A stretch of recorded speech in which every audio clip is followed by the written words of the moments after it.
o Facebook gosta da gente. Eu costumo dizer para os meus alunos e lá nas redes sociais que a gente é patrão. A gente manda no Facebook, que é a gente que financia o Facebook. Nós, anunciantes, quem financiamos o Facebook. Então, ele gosta da gente. Porque a impressão que a gente tem quando a gente começa a anunciar e a gente não tem tanta experiência é que o Facebook não gosta da gente, porque tudo que a gente sobe, o negócio cai. E não, ele gosta da gente. Fala pessoal, hoje nós estamos aqui no terceiro episódio do HackerEds Podcast. Meu nome é Igor Gontijo, eu sou um dos fundadores do HackerEds e eu tô aqui com ela, Natália Torres, como a minha convidada hoje, para poder conversar um pouquinho com a gente. Vocês sabem que a gente sempre traz aqui uma galera foda do digital. E a Natália é uma pessoa que a gente acompanha bastante aqui no HackerEds, a gente consome bastante seus conteúdos, inclusive a gente tem um canal lá no Instagram só com ideia de conteúdo, direto a gente manda coisa sua lá. Então, Nath, um prazer ter você aqui com a gente hoje. Prazer é meu, tô muito feliz com o convite. Legal. Nath, eu queria que você começasse dando um contexto para o pessoal. O que você está fazendo hoje? Como que você trabalha? Quais são suas principais fontes de atuação aí? Dá um contexto para a galera um pouquinho de quem que é a Natália e do que ela faz. Tá, bom. Vou primeiro, antes de falar o que eu faço, vou te dizer o que eu fazia antes de chegar no digital. Legal. Parece até papo, assim, clichê, né? Mas eu sempre digo para as pessoas, Igor, que se eu tive sucesso com o digital e com tráfego pago especificamente, qualquer pessoa pode ter. Por várias razões. Primeiro que eu não sou da área, eu não me formei em marketing, eu me formei, estudei em áreas completamente diferentes. Na minha casa e na minha família eu nunca tive exemplos de empreendedorismo, nós não somos empreendedores, né? Eu sempre fui criada, eu nasci numa cidade muito interior, talvez você não vai nem conhecer, Timóteo. Já ouviu falar? Timóteo é uma cidade muito pequenininha lá do interior e que tem uma empresa muito grande, que antigamente era a Cesita, e todo mundo que nascia em Timóteo já sabia que um dia ia trabalhar na Cesita. Foi assim com a minha família inteira. Só que, apesar de ter todas essas dificuldades financeiras e todas as demais dificuldades, eu sempre fui uma pessoa muito contestadora, assim. Eu sempre quis mais na minha vida. Eu sempre não conseguia entender por que a nossa vida era limitada àquilo, por que a gente tinha tanta dificuldade financeira. Na minha família, a gente é muito simples. Então, assim, eu passei muito longe de passar fome, não é nada disso. Mas sabe aquela coisa contada? Tipo assim, lá em casa era tudo contadinho e todas as coisas, o dinheiro contado, e sempre faltava pra gente estudar, enfim, e fazer coisas muito básicas. Então, eu sempre fui contestadora e quando eu fui me formar, eu sempre fui uma das melhores alunas da turma. Mas isso não significa que eu tenho sucesso por isso, porque eu digo para as pessoas que eu tenho muita dificuldade de aprendizado, mesmo, eu tenho muita dificuldade. Então, uma coisa que você aprende em uma semana, eu demoro meses e meses para aprender, ou horas e horas para aprender, uma coisa que a pessoa aprende com muita naturalidade. Então, eu sempre compensei essa dificuldade com muita dedicação, eu sempre fui uma pessoa muito dedicada. E a gente estava conversando nos bastidores, isso tem muita correlação com o sucesso, principalmente no tráfego pago. E aí, quando eu fui estudar, sabe aquela coisa de você fazer assim, o que meu pai quer que eu faça? Então, eu fui estudar Direito, que era o sonho do meu pai a vida inteira, meu pai sempre quis ser advogado, e na época eu era Miss na minha cidade. E aí eu ganhei uma bolsa, então eu estudava Direito e estudava Jornalismo à noite, então eu fazia as duas juntas. E daí eu conheci uma pessoa que já estava no digital. Quando eu trabalhava com direito, eu trabalhava no escritório e eu conheci uma pessoa que estava no digital que vendia um treinamento de leitura dinâmica. Ela falou, você é boa vendedora, e eu sempre fui muito desenrolada com venda, porque eu trabalhei como vendedora a vida inteira. E daí a gente começou a vender esse treinamento dele. Só que era assim, não existia o Hotmart. Imagina, eu estou no digital há quase 8 anos, não existia o Hotmart. Então a gente vendia o treinamento, liberava as aulas no YouTube, e a pessoa depositava na minha conta. Então era assim, a pessoa depositava na minha conta, eu ia liberando as aulas lá no YouTube, aula por aula. Manualzaço. Manual, mas só que tinha gente que parava de pagar. Aí eu tinha que ver que a pessoa parou de pagar, ia lá, enfim, era uma coisa assim. E daí eu conheci o digital, o Érico estava chegando no digital com essa história de lançamento, e assim como a grande maioria de vocês, eu achava que não era para mim, que eu achava assim, não, eu jamais vou vender desse jeito. A pessoa é muito incisiva, a pessoa tem que insistir muito para comprar, enfim. E aí eu fui uma palestra, e eu tive a oportunidade de falar isso, eu acho que eu nem te contei isso. Eu tive a oportunidade de falar para esse cara, e esse cara que mudou a minha vida e a minha visão com relação ao marketing digital. E o nome dele é Rodrigo Cardoso. Eu não sei se você já ouviu falar, ele é um cara do digital, muito antigo, ele é um cara de motivacional, assim. Você já ouviu falar dele? Eu acho que não. Ele é dinossauro do digital, ele é da turma do Érico lá, começou bem jovem. E daí, a palestra dele não é que era motivacional e que me fez mudar de ideia, não foi isso, mas só que ele fez uma palestra, ele conduziu uma palestra, aí no final ele falou assim, tá, então agora eu tô vendendo minha mentoria. Eu falei, meu Deus, eu preciso entrar na mentoria desse cara. eu não vou conseguir sobreviver se eu não tiver na mentoria desse cara. Aí eu lembro que ele falou assim, quem quer a mentoria, levanta o braço. E eu sentando lá no fundo da palestra, toda desanimada, jogando Candy Crush. Eu falei, não, levantei e falei, me dá, pelo amor de Deus, que eu quero esse negócio, quero aplicar, enfim. E aí, depois que terminou isso, ele falou, tá, então agora eu vou te ensinar, não existe mentoria, e agora eu vou te ensinar como que eu te vendi a mentoria. Eu achei aquilo genial, porque pela primeira vez eu estava vendo o marketing sendo vendido de uma forma natural, não era incisivo, era orgânico, ele me fez ter um interesse em fazer. E aí ele explicou todos os gatilhos que ele usou, e daí eu cheguei em casa, eu falei, eu vou ter sucesso com isso, eu vou ganhar dinheiro com o digital. Eu já estava muito infeliz com o direito, muito infeliz com o jornalismo, e daí, assim como tudo na minha vida, eu sentei a bunda na cadeira e fui estudar. Isso é até uma coisa importante de falar, não tem gatilho, não existe gatilho. Você que está começando no digital agora, você que vai começar a estudar tráfego pago, você que tem uma ferramenta incrível que é a HackerEds, não existe atalho, senta a bunda e vai estudar. É assim que você vai ter sucesso. E aí comecei a estudar, fiz meu primeiro lançamento, fiz meu primeiro 6 em 7, mas só que eu achava que o tráfego não era para mim, porque era número, eu não sabia lidar com número. Gente, mas é conta assim, ó. Eu vejo a Bárbara, que é uma gênia, a Bárbara Bruna, que é minha amiga, e aí a Bárbara fala assim, Igor, ela fala assim, eu vou aumentar 25% nesse orçamento. A Bárbara faz a conta de cabeça, você faz? Não. Mas você faz que você é gênio também. Eu ficava olhando aqui e falava, gente, como que...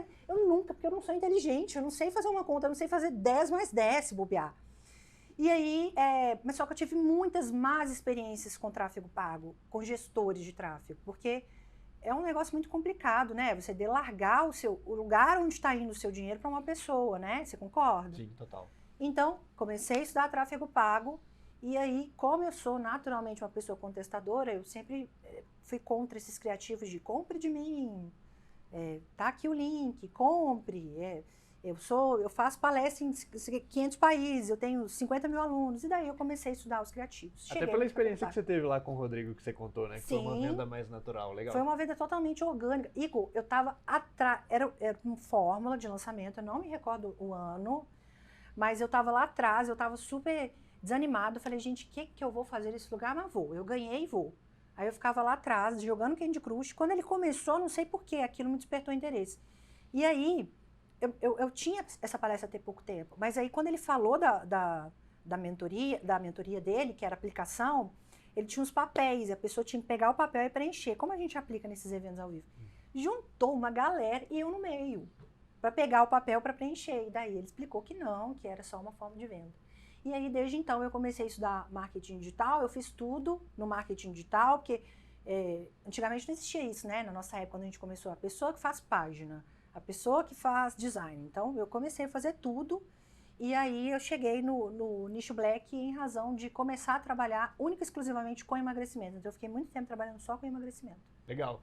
E hoje, você falou um pouquinho da sua história, um pouquinho do seu contexto, como que você aprendeu o tráfego pago, como que você chegou.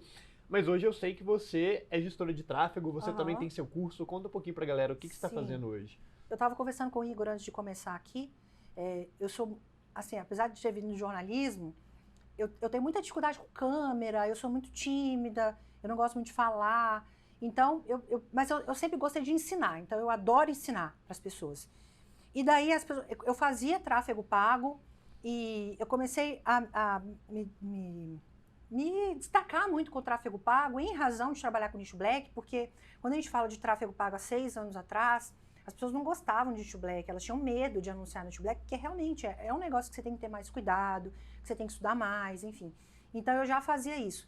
E aí, como eu comecei a me projetar, muitas pessoas começavam a me convidar para palestra, para dar um treinamento, para dar uma consultoria, e as pessoas pediam muito treinamento. Eu falava, meu Deus, vou gravar nada, tem que gravar, tem que ficar na câmera, eu vou morrer de vergonha, não vou conseguir, enfim. E daí foi uma coisa muito pedida, eu gravei o método TAP, ele ficou um treinamento muito completo, as pessoas gostaram muito, e daí eu gravei um treinamento que é o Vanta Black Ads, que hoje é a linha de frente lá do meu negócio, que é um treinamento 100% focado em nicho black. Então no Vanta Black eu ensino tráfego pago, ensino copy, ensino criativo para nichos black. Então eu elenco lá quais são os top nicho black que as pessoas mais usam ou que mais vendem, e daí ensino como que eu mesmo anuncio para esses nichos. Legal. E além disso, você também é gestora de tráfego Eu hoje? sou gestora de tráfego, eu tenho uma agência que é a Ads Rocket, então a gente atende clientes também, a grandíssima maioria, 90% das vezes, são clientes que vêm no nicho black, que são de investimento, de emagrecimento, relacionamento, e daí eu faço a gestão de tráfego para esses clientes também. Legal.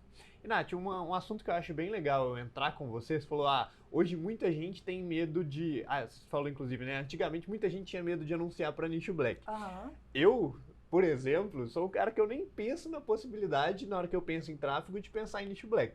Pra mim é tipo, cara, tem ali o que dá pra fazer no Facebook, eu sei que tem uma galera que faz, que dá dinheiro, mas fico pensando, porra, tomar bloqueio toda hora, esse negócio não dá certo, não é sustentável.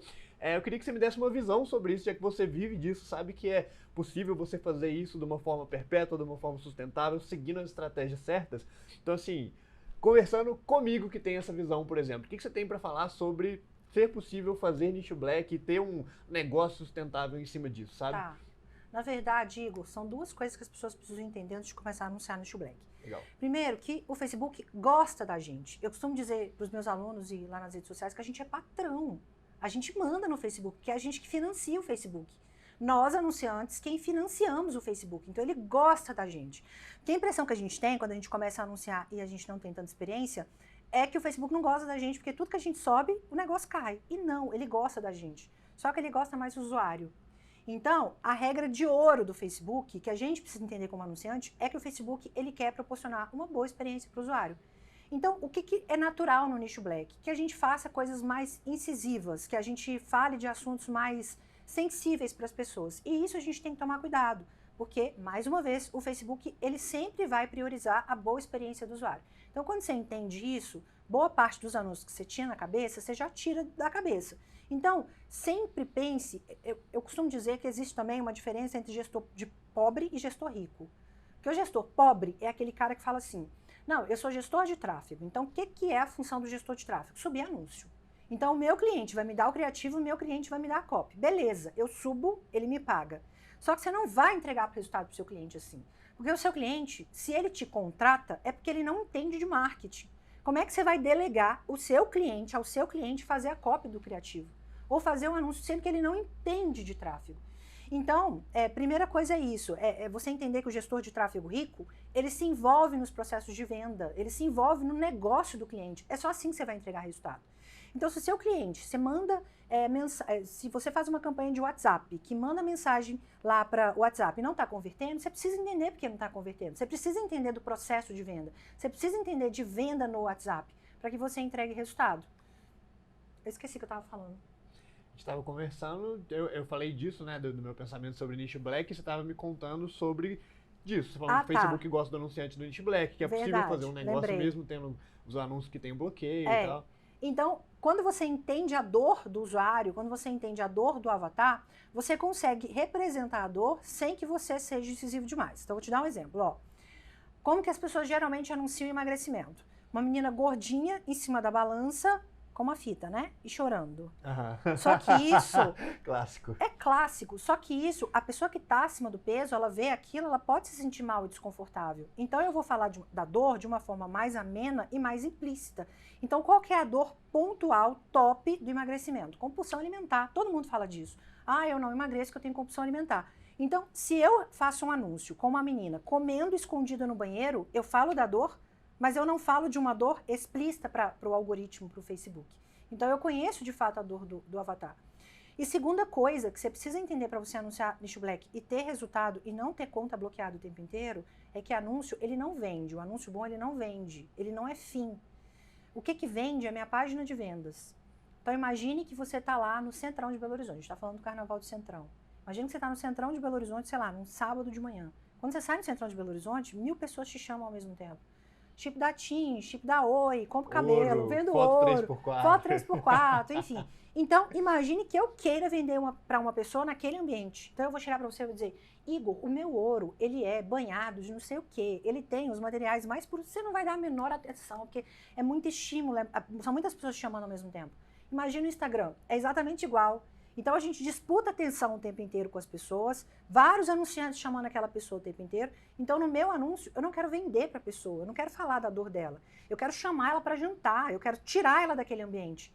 Então é como se eu levasse a menina do emagrecimento para uma mesa de jantar, onde só eu e ela estão lá. Então lá na minha página eu vou falar assim, olha, é o seguinte, eu conheço sua dor, eu sei resolver sua dor. Olha aqui, a dor dessas pessoas era assim, era como a sua. Eu resolvi todo mundo. Essa aqui emagreceu 20 quilos, essa aqui emagreceu 30. Você tem uma garantia de 7 dias, você não precisa pensar agora, você decide depois. Então, entende? As pessoas que têm pouca experiência no mercado do tráfego, elas querem fazer isso lá dentro do anúncio. Você não vai conseguir falar da dor dentro do anúncio. Você não vai falar que ela emagreceu 50 quilos ou que ela pode emagrecer 20 quilos. Você vai falar lá na página de vendas, no ambiente só você e ela. Então, o objetivo do meu anúncio, principalmente no Nicho Black, é tirar a pessoa do centrão de Belo Horizonte e levar a pessoa para um ambiente onde eu possa falar da dor dela. Legal. Isso no Hacker Ads a gente tem um caso, a gente pensa muito anúncio assim também, né? E quem vê anúncio do Hacker Ads aí o dia inteiro vê que a gente tem tanto uns anúncios que eles são mais institucionais, vou dizer assim, né? Principalmente de remarketing, falando da ferramenta, mas a gente faz umas coisas completamente sem noção. Completamente. Então teve um anúncio do Hacker Ads, um criativo que sozinho a gente já vendeu R$400 mil de Hacker Ads com ele, que era uma imagem de um print de stories do Instagram para poder ficar mais nativo, mas com a foto de um ovo frito. Adoro esse anúncio, você me mandou uma vez. Esse criativo nosso é um caso clássico, porque assim, se você parar para olhar logicamente, a lógica da publicidade tradicional lá, o que tem a ver essa ferramenta online de anúncios estar usando um ovo frito? Nada, mas chama a atenção de um cara num nível que tira ele do centrão, onde tá todo mundo gritando, e ele fala... Velho, o que é isso aqui? Aí ele lê, no anúncio a gente fez uma analogia lá de que anunciar no Hacker Ads era mais fácil do que fritar um ovo, você faz um gancho também, né, pra não ficar um negócio completamente sem contexto e puxa. Então, muitas das vezes a galera vê, tem aquela, a gente cresceu querendo ou não, vendo muito anúncio tradicional na televisão, não sei o que, Ricardo Eletro e tal. E hoje em dia não é isso que funciona mais, Nath, né? Justamente porque a galera tá muito saturada. Então tem esse caso clássico aí do ovo frito do Hacker Ads, que é bem isso que você tá falando, né? E nem só isso, pessoal. As pessoas esquecem, Igor, que os usuários ou as pessoas, elas não estão no Instagram para fazer compra. Sim. O gestor de tráfego, ele tá lá tendo dificuldade com o Instagram, ok? Para anunciar no Facebook. E daí ele não abre o Instagram dizendo assim, deixa eu ver se aparece alguma ferramenta para mim. É muito diferente. As pessoas acham que elas vão ter a mesma facilidade de se vender no Google. Porque no Google, quando a pessoa faz uma busca assim, ferramenta para gestão de tráfego, já deu merda. Ela já sabe que ela está com problema. Ela já está buscando a solução e ela já está disposta a passar o cartão. Então lá no Instagram, o que a gente vai fazer? A gente vai para procrastinar, para se divertir, para falar da vida dos outros, para ver notícias do Big Brother, É isso que as pessoas fazem no Instagram. Então, é isso também que as pessoas precisam entender. O papel do gestor de tráfego, na real, o maior papel é chamar atenção. Então, como que você chama atenção? Quebrando padrão. Então, se você posta uma foto de uma mulher bonita, maquiada, e num ambiente maravilhoso e incrível, e dizendo, compre Hacker Ads, é mais do mesmo. E o mais do mesmo não chama atenção. Não quer dizer que não vende, mas como a gente está falando de venda de escala, de 400 mil em um anúncio, a gente precisa pensar, de fato, em algo que vai fazer com que as pessoas parem de rolar o dedinho. Então, eu paro de rolar o dedinho, eu chamo a pessoa para sair de lá e eu vendo na página de vendas. Principalmente porque quando a gente está falando de escala, né, chega um momento que, beleza, eu posso pegar o cara que está lá no Google pesquisando ferramenta de anúncio online, mas isso é limitado. Se eu quero ter uma empresa que cresce, uma hora vai acabar esse cara e eu preciso pescar o cara de fora, né? Então, esse é o papel de chamar a atenção e trazer o cara. E o que você falou, persuadir o cara lá na página de vendas. Mas, Nath, uma coisa que eu queria voltar nesse assunto de um modelo de negócio voltado para nicho black que eu queria entender beleza, a gente falou que o criativo ele não pode ser tão direto, que a página que tem que convencer, que o Facebook gosta do anunciante, mas eu sei também que existem várias outras coisas que envolvem conseguir viabilizar anúncios no nicho black, né? A galera que usa proxy, a galera que usa multilogin, tem uma série de outras técnicas por trás. Eu queria entender como que é a divisão disso para conseguir anunciar um nicho black? Pô, se eu fizer um criativo que ele é não tão explícito, eu já resolvo 80% do problema, ou não, tem que ter um pouquinho de tudo, tem que ter o anúncio, tem que ter as outras coisas. Como que funciona isso? Tá. Na verdade, tudo depende do bom relacionamento com a ferramenta. O Facebook, ele privilegia muito bons anunciantes. Anunciantes que estão há muito tempo investindo dinheiro ou cumprindo as normas, e principalmente isso, investindo dinheiro. Tanto que a gente tem que ter cuidado, anunciantes que estão começando agora precisam ter cuidado, porque por vezes falta criatividade, ou as pessoas têm medo de anunciar black, o que elas fazem? Elas vão lá na biblioteca de anúncios, não é assim? É que a gente faz assim, é o mais natural. Vou lá na biblioteca de anúncios, vou ver o que o grande player está fazendo. Vamos dar um exemplo de emagrecimento. A gente ouve o tempo inteiro e a gente estuda o fato de que o Facebook ele não gosta de palavras do tipo emagrecer, perder gordura, que são muito explícitas e que podem dar esses gatilhos nas pessoas. Mas só que as pessoas procuram lá na biblioteca de anúncios e elas vão ver vários grandes players usando. Então tem gente que realmente, tem anunciante que coloca até foto de antes e depois, que a gente ouviu a vida inteira que não pode. E daí quando a gente tenta replicar, conta bloqueada. Então, o que acontece? O Facebook, ele sim, ele privilegia alguns anunciantes, que são esses anunciantes que estão há mais tempo cumprindo boas práticas e, principalmente, aquela galera que investe dinheiro há mais tempo. É como se ele te desse uma tarja de anunciante confiável, então você pode fazer umas certas estripulias. Com relação a multilogin e todas essas coisas que você acabou de mencionar, sim, a gente tem que usar. Mas isso não é uma coisa ruim ou uma coisa difícil de se usar. A gente tem que usar, principalmente nós que somos agência. Porque hoje, se você é um anunciante que já tem uma certa experiência, já sabe o que pode e o que não pode, na grandíssima maioria das vezes, você vai ter conta bloqueada por atividade suspeita.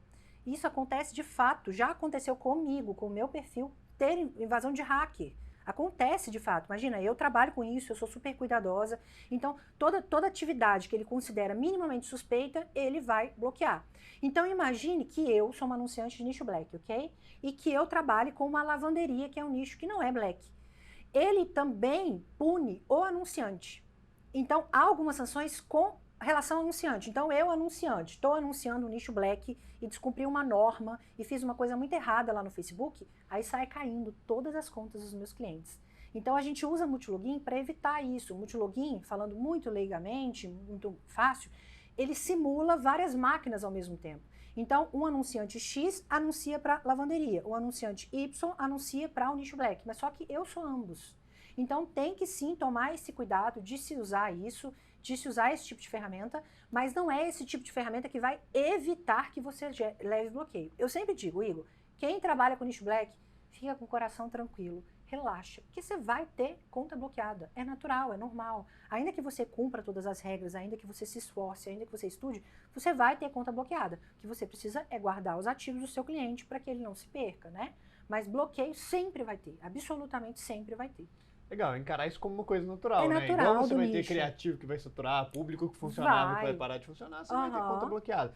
E quando você estava falando, uma reflexão legal que eu fiz aqui, que eu nunca tinha parado para pensar, é que quando a gente olha de fora a galera que faz nicho black, a gente pensa muito numa lógica de, sei lá, polícia e ladrão, né? É o anunciante do nicho black fazendo coisa errada, e aí o Facebook tentando descobrir e falando, peguei você, descobri que você está fazendo coisa errada, bloqueei a sua conta. Mas a verdade, se você parar para olhar objetivamente, se o Facebook quisesse mesmo bloquear mesmo e não deixar isso acontecer, já estava bloqueado. Então, faz muito sentido o que você falou. Pode fazer, desde que você tome cuidado para não ficar um negócio muito poluído e não acabar com o Facebook, né? Uma analogia que é legal da gente fazer é muito a Hotmart e a Monetize lá da vida, por exemplo. Pô, Hotmart é o nicho lá certinho, não tem muitos produtos muito black, assim, chega na Monetize é só nicho black. Então, assim, o Facebook não quer virar isso, você chegar lá no Facebook, ter só coisa de emagrecimento. Então, assim, faz muito sentido a lógica que você falou, do pode fazer, mas é só tomar cuidado para não poluir, né? O Facebook quer... Não, e tem gente que é sem noção também, né? Não, total, eu já vi essa coisa. Eu morro de rir lá nos stories de vocês, lá no Instagram de vocês, todo dia vocês recebem pessoas chamando para fazer hack, que você acha que vocês são hack. Então, inclusive, eu queria fazer esse disclaimer aqui, aproveitar esse gancho. Vocês não são hackers. Não é hacker, não hackeia perfil de marido, não restaura conta bloqueada do Free Fire, não pega o WhatsApp do namorado de ninguém. Então, assim, HackerEds é uma ferramenta de tráfego pago. Obrigado. Pois é, aí as pessoas mandam lá no Instagram. Como anunciar cigarro? Como anunciar mulher pelada? Pessoal, não tem como. Tem coisa que realmente não tem como. Você não vai conseguir fazer. Mas quando você anda certinho, e aqueles nichos que, de fato, eles não são proibidos, mas que eles colocam lá um alerta, toma cuidado com isso, você precisa estudar as políticas, sempre estudar as políticas, ter contato com um bom gerente. Eu tenho um gerente de contas de uma conta específica, que qualquer dúvida que eu tenho, eu falo lá. Mas só que tem gente também que dá umas viajadas, do tipo, Ah, você tem que subir anúncio em 2 contas, 3 contas, aí se não subir, aí você tem que usar a ferramenta tal. Pular 3 ondinhas. Não precisa disso. É só você ter cuidado, ter experiência, estudar que o negócio vai funcionar. Legal, Nath. E outra coisa também que eu até comentei antes, mas que eu queria entender melhor, é essa questão de longo prazo. Porque olhando de fora, assim, parece que é essa visão que eu te falei da polícia e ladrão. Pô, a pessoa tá tentando fazer um negócio lá, o Facebook tá derrubando, tentando derrubando. E parece muito que não é uma coisa que, pô, eu consigo ter um negócio duradouro de longo prazo que é 100% sustentado em tráfego para nicho black. Mesmo acontecendo esses bloqueios e, pô, tem que ter esses cuidados que você falou que tem, é uma coisa sustentável, dá para fazer no longo prazo e ter um produto lá de nicho black, eu vou ficar com ele 2, 3, 4, 5, 10 anos, criar uma empresa em volta disso, mesmo sofrendo bloqueio, sendo dependente de tráfego pago? A primeira coisa que você precisa entender quando você vai fazer um nicho, na verdade, quando você vai começar a anunciar, é que tem que ter contingência. Contingência é você guardar os ativos, né? Quando você vai fazer um produto digital, quando você vai começar um negócio digital, você precisa entender que os 2 maiores ativos e mais caros ativos da empresa são os 2, públicos e pixel. Então, isso tem que estar bem guardado, como um cofre. Então, você tem que ter contingência ainda de nicho que não é black. Tudo você tem que ter contingência. Segundo, você precisa entender que vez ou outra sua conta vai cair. Não é uma coisa natural e habitual, mas vez ou outra sua conta vai cair. Então, não que o nicho black não seja sustentável. O que eu costumo dizer é que o nicho black, ele dá mais trabalho. E por isso, você, gestor de tráfego, que quer se aprofundar no nicho black, que quer ganhar dinheiro com o nicho black, você vai cobrar mais caro. Então é por isso que gestores de tráfego que são experientes em nicho black, eles realmente são mais bem-sucedidos que outros gestores, na grande maioria das vezes. Porque a gente tem a experiência que um gestor que não trabalha com nicho black tem.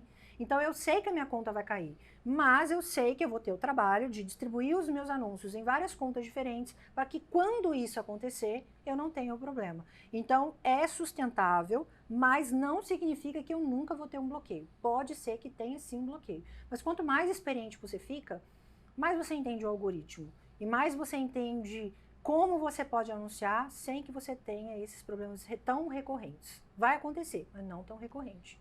Legal. E, Nath, você posta bastante conteúdo voltado para os criativos, né? Você tem lá o seu banco de imagens e um erro muito comum que a gente vê aqui na galera que vai começar a subir anúncios pelo HackerEdit o cara vai anunciar um produto que é um iPhone.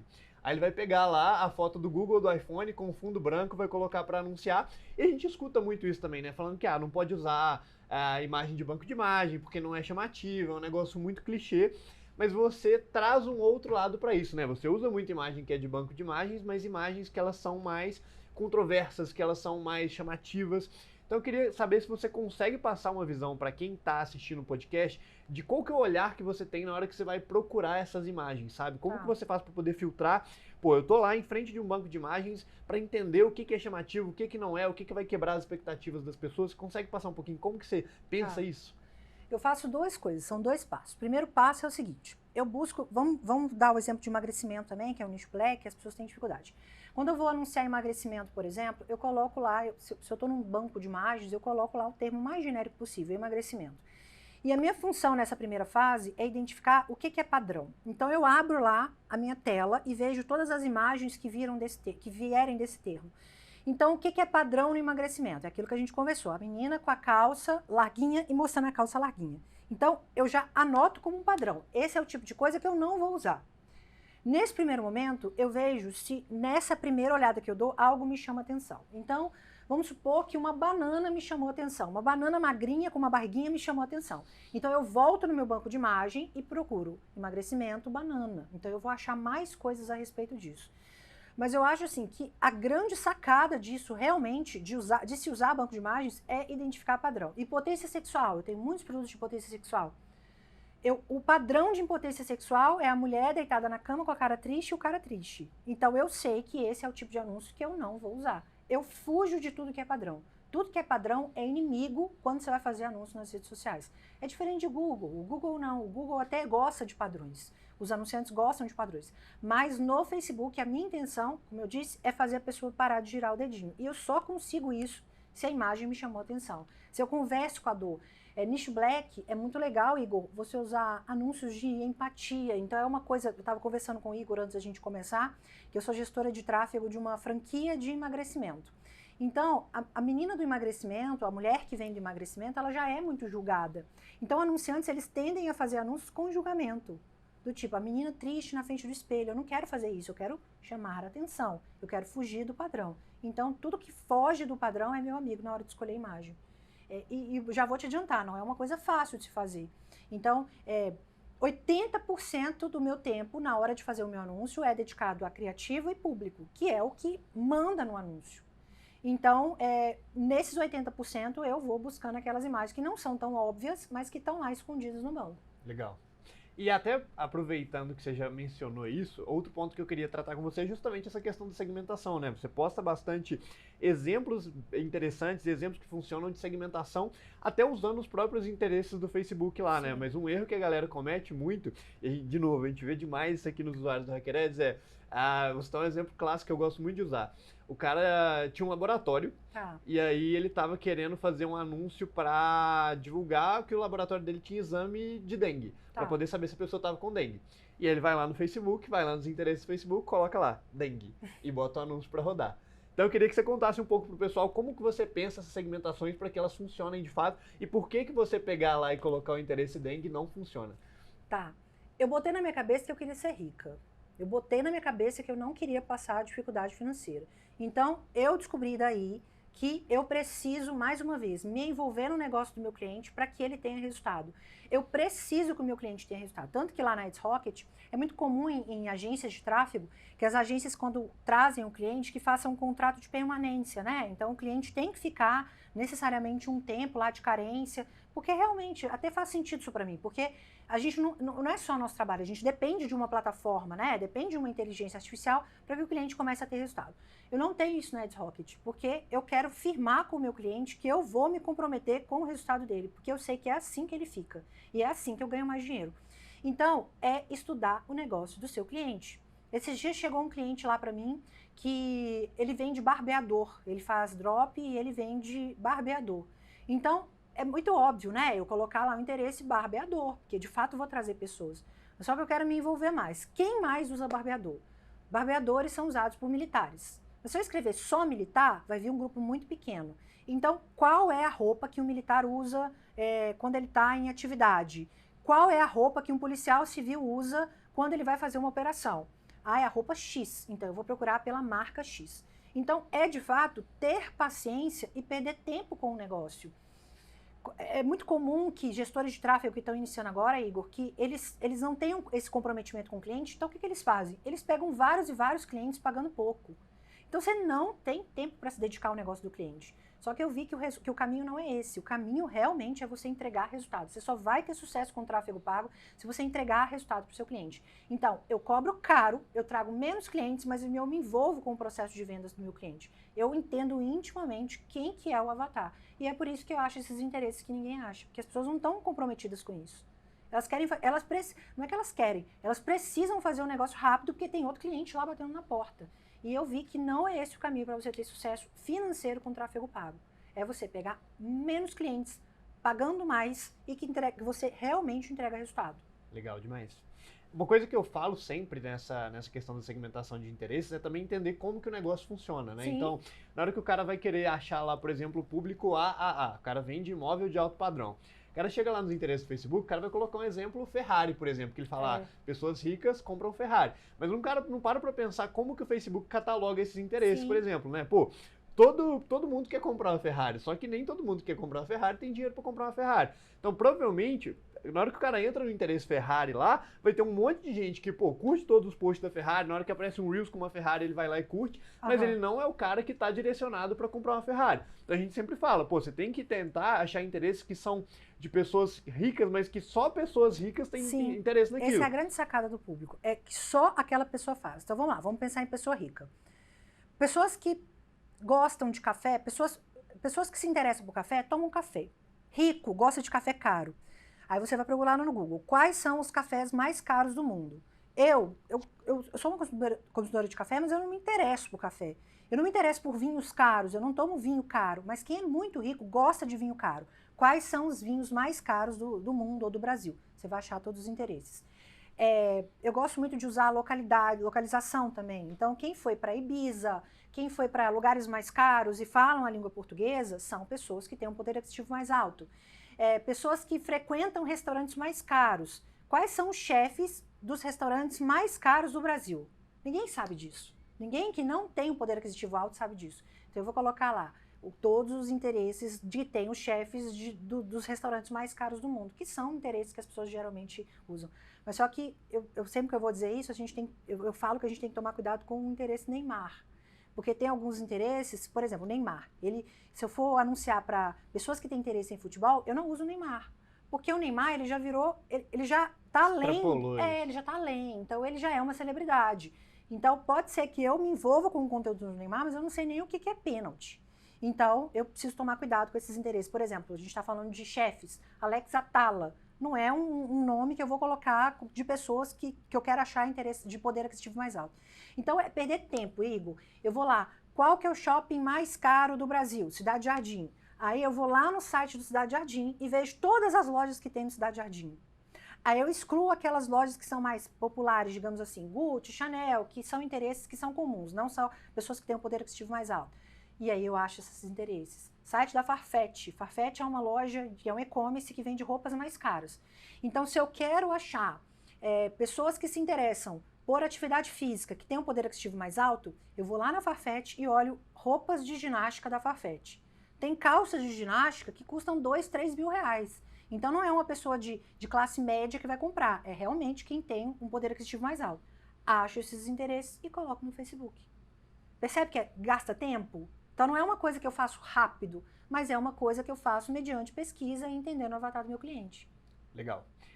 E Nath, outra dúvida que o pessoal traz muito pra gente é em relação à escala, né? Você que tá rodando muito nicho black, roda muito criativo e investe muita grana em tráfego, o pessoal fica muito na dúvida sobre como, a gente falou bastante de criativo também, mas de como escalar e conseguir testar esses criativos para essa escala poder funcionar. Você consegue passar uma visão para esse pessoal que tá assistindo isso sobre como fazer isso da maneira que você acredita? Tá. Primeira coisa, você precisa entender que quando você começar a escalar, isso você sabe muito bem, seu ROAS vai diminuir. Então, você que é gestor de tráfego, que é mais inexperiente, pode ser que o ROAS comece a diminuir e você já fica desesperado. Não, seu ROAS vai diminuir. Você vai ganhar mais, mas seu ROAS vai diminuir. Segunda coisa, eu tenho uma teoria que é minha, que não é nada oficial, que o Facebook não gosta de coisa velha. A gente já conversou sobre isso também. Então, aquele anúncio que está performando muito, guarda se ele parou de performar, porque ele vai parar de performar em algum momento. Mas sobe esse anúncio depois, em outra oportunidade, que ele vai voltar a performar. Então, entenda. A gente estava conversando aqui agora, o Igor, ele grava criativo toda semana. Isso é surreal, porque criativo dá trabalho. Você precisa pensar na ideia, você precisa escrever o roteiro, você precisa ter um lugar como esse para gravar. Dá trabalho, mas tem que fazer. E segundo é ter paciência. Se a gente está falando de uma plataforma de leilão, então é uma coisa muito óbvia. Se eu aumento o meu lance demais, ou se eu aumento o meu valor de investimento, o Facebook entende que eu estou disposta a pagar um lance maior. Meu anúncio vai ficar mais caro. Então, se você está com ROAS legal e você quer escalar isso, escala de pouco. Então, todo dia 10%. O segredo da gestão de tráfego também é organização, né, Igor? Eu não sei se você concorda com isso, mas você tem que planilhar tudo, você tem que escrever, você tem que usar a ferramenta, você tem que ter muito controle de número e ir escalando isso aos poucos. Legal. Até entrando um pouco nesse assunto que eu acho legal falar sobre isso, como que a gente faz aqui no HackerEds, a gente entendeu muito que a raiz do negócio para funcionar o tráfego é fazer os criativos. E tá o tempo inteiro testando. Então, como que é a rotina aqui? A gente tem duas frentes no HackerEds, né? A gente vende o HackerEds como HackerEds e a gente vende o HackerEds através do que a gente chama de séries. Que as séries são nada mais do que várias big ideas diferentes onde a gente vende o HackerEds de formas diferentes. Então eu tenho a comunicação HackerEds, ferramenta e tal, landing page principal, mas eu tenho, por exemplo, uma comunicação em que eu vendo o HackerEds como loja de públicos, que é uma big idea que a gente criou, e eu tenho um vídeo de vendas só vendendo a loja de públicos, explicando como que é possível alugar públicos de outros sites, que a gente tem parceria com 35 mil sites, onde o anunciante consegue ir lá pegar o público desse outro site para usar nas campanhas dele. Então eu vendo só aquela big idea, mas ao invés de eu vender a ferramenta HackerEds nesse vídeo de vendas, eu vendo só a ferramenta da loja de públicos, que é uma dor específica. Isso é sensacional. E vendo as outras ferramentas como se elas fossem bônus. E aí o que a gente faz? A gente tem 2 vezes por semana, voltando no assunto criativo, né? A gente tem 2 vezes por semana uma reunião que a gente chama de fábrica de criativos. O que a gente faz nessa reunião? A gente pega Primeiro, a gente vai aprovar as ideias de anúncios, então tem um negócio legal que a gente faz, que no Hacker Ads, quem faz anúncio não é só o designer, não é só o videomaker. A gente pega todo mundo do marketing do Hacker Ads e todo mundo tem que levar a ideia para reunião. Porque a galera entende da dor, né? Ela conversa com o avatar de vocês, isso é muito importante. Então a gente traz, por exemplo, a Carol de social media, a Carol tem que trazer ideias de criativos, porque ela também entende, ela tá o dia inteiro lá conversando no direct com as pessoas, e por mais que a pessoa não seja designer, ela pode pegar os stories do Instagram ou fazer uma montagem no Canva, então todo mundo leva a ideia de criativo. A gente leva esses criativos novos para essa reunião, geralmente tem um direcionamento prévio, por exemplo, ó galera, a gente está precisando de mais criativo de remarketing, a gente está precisando de mais criativo da loja de públicos, leva o criativo para a reunião, todo mundo antes da reunião olha para esses criativos e o pessoal da equipe começa a dar palpite. Fala, olha, eu acho que essa headline pode ser chamativa, eu acho que o CTA não deu uma leitura boa porque o CTA tá branco no fundo verde, olha, eu acho que ao invés de usar esse argumento você podia usar outro, então todo mundo dá uns palpites. Nessa reunião a gente avalia os palpites, fala, olha, isso faz sentido, isso não faz sentido, faz isso, não faz. Aprova os criativos, então toda reunião dessa, cara, sai o quê? Sabe, uns 5, 6, 7 criativos novos 2 vezes por semana. E aí, depois que a gente aprova esses criativos, que são os criativos novos que começam a rodar, até te mostrei o criativo do BBB, que a gente gravou na semana passada, a gente vai pra planilha, que agora, graças a Deus, é um dashboard. Obrigado, Felipe. A gente vai para essa planilha e analisa os resultados dos criativos. Então, naquela semana, o que está funcionando melhor? O que está funcionando melhor para vender Hacker Ads é criativo que começa falando para quem é gestor de tráfego, ou que começa mostrando o gerenciador de anúncios. Pô, galera, isso aqui tá funcionando, vamos usar mais criativo assim. O que tá funcionando melhor para remarketing? O que funciona melhor para remarketing são os criativos do Igor falando sobre as principais objeções. Galera, vamos fazer mais criativo. E aí a gente começa a destrinchar isso, ver o que tá funcionando para poder reproduzir aquilo e fazer mais. Então, 2 vezes por semana a gente separa 1 hora por reunião, né, 2 horas por total na semana, só para poder avaliar criativo, produzir ideia de criativo e aprovar criativo. E esse negócio que você falou dos públicos é muito massa, porque isso é uma coisa que a gente demora muito para pegar também do marketing, que a gente precisa entregar o que a pessoa quer, vender o que a pessoa quer de fato e entregar o que ela precisa. Então, por exemplo, isso dos públicos, as pessoas elas tendem, é uma tendência, né? A gente estava também conversando sobre isso, é uma tendência das pessoas quererem as coisas mais prontas, quererem facilidade, é natural do ser humano, né? E quando você fala de públicos, essa ideia de públicos para o gestor, principalmente o gestor que está começando agora, é uma coisa sensacional. Mas só que você sabe que ele ter acesso ao público e ele não ter o controle do que está acontecendo na conta, não funciona. Então você entrega o que ele realmente precisa. Mas só que você chama a atenção do cara vendendo o que ele quer. É como eu faço com os meus criativos. Então, quando a pessoa vem para o Vanta Black Ads ou para o método TAP, muitas das pessoas, elas vêm em razão dos criativos, que eu tenho um banco de criativos que eu disponibilizo para os alunos. Mas só que, na minha concepção, se eu só entrego o criativo, eu faço a pessoa 100% dependente do meu trabalho. Porque tem aquele banco lá. Aí imagine que ela chega até ela um cliente que é de um nicho que não tem lá. Então ela precisa do meu trabalho para eu colocar o criativo lá. Então nos meus treinamentos eu ensino a pessoa a pensar como eu. Então como que é o meu raciocínio para escolher aquele criativo que converte mais? Ou aquela copy que converte mais? Então eu vendo criativos. Então eu digo, ó, galera, vem cá que eu vou te dar o meu criativo. Mas eu entrego o que ela de fato precisa. Pensar como eu para que ela tenha sucesso com qualquer nicho. Legal. Realmente é parecido nesse sentido. Sim. E algo que a gente está fazendo também é ir variando essas big ideas, sabe? Então a gente está fazendo até uma mentoria bem legal agora com a galera da Empíricos, que a gente quer começar a trazer essa lógica. Pô, da mesma forma que eu posso vender Hacker Ads como Hacker Ads e Hacker Ads como loja de públicos, a gente criou uma outra big idea que era vender o Hacker Ads como profissão híbrida. Que era você pegar e trazer a gestão de tráfego dentro do Hacker Ads como uma profissão, que a pessoa podia viver daquilo e tal. Então é outro ângulo para poder vender o mesmo produto. E na Empíricos a galera faz muito isso, né? Eles têm 162 big ideas diferentes para o mesmo produto. Então você está sempre trocando o ângulo, pegando uma persona diferente, num momento diferente, num timing diferente do mercado. E isso ajuda demais a escalar, né? Porque você não satura. Você pega, eu pego o cara que tem... Eu faço anúncio falando com o cara que é mega iniciante, que está querendo começar a anunciar, mas eu faço anúncio para o cara que é gestor de tráfego e está precisando de público para poder escalar, e eu faço anúncio para o cara que é nicho black, que toma bloqueio para usar a ferramenta de contingência do Hacker Ads. Então, o mesmo produto a gente vai trazendo vários ângulos diferentes. Isso é bem legal que a gente faz também. E é o que a gente faz no nicho black também. Então, para eu vender o emagrecimento, eu não vendo só a menina emagrecer, menos quilos. Eu vendo saúde, que funciona muito bem para os avatares mais velhos. Legal. Eu vendo ela usar a calça jeans que está guardada no armário. Eu vendo a autoestima. Então, tudo isso não é black. Eu consigo falar disso mais livremente lá no Facebook. Então, isso funciona também para nicho black. Legal demais. Nath, então vou te agradecer demais por esse papo aqui. Obrigada. Acho que foi uma conversa super legal, tanto para mim, aprendi demais aqui. Tenho certeza que quem está assistindo a gente aprendeu também. Pessoal, vou pedir para vocês para curtirem o vídeo aqui do HackerEds. Lembrando que estou aprendendo a ser youtuber, então curte o vídeo, se inscreve no canal, deixa o Samuel feliz aí, senão o Samuel não vai gravar mais a gente. E Nath, te agradecer demais por ter vindo até aqui bater esse papo com a gente. Tem algum recado que você quer deixar pro pessoal? Como que eles podem te achar no Instagram? Eu tô no Instagram como Torres Natália. Se eu puder ajudar de qualquer forma, se eu puder te ajudar a analisar o seu criativo, eu demoro um pouquinho, mas eu vou te responder. Torres Natália. Show demais. Então, pessoal, esse foi mais um episódio do HackerEds Podcast. Lembrando que sempre a gente traz novas pessoas, pessoas relevantes do tráfego pago, do marketing digital, que já estão há muitos anos fazendo isso para poder bater um papo aqui. Então, acompanhe o canal que ainda vai vir muito conteúdo legal. Um abraço para vocês aí e até a próxima. Tchau, pessoal.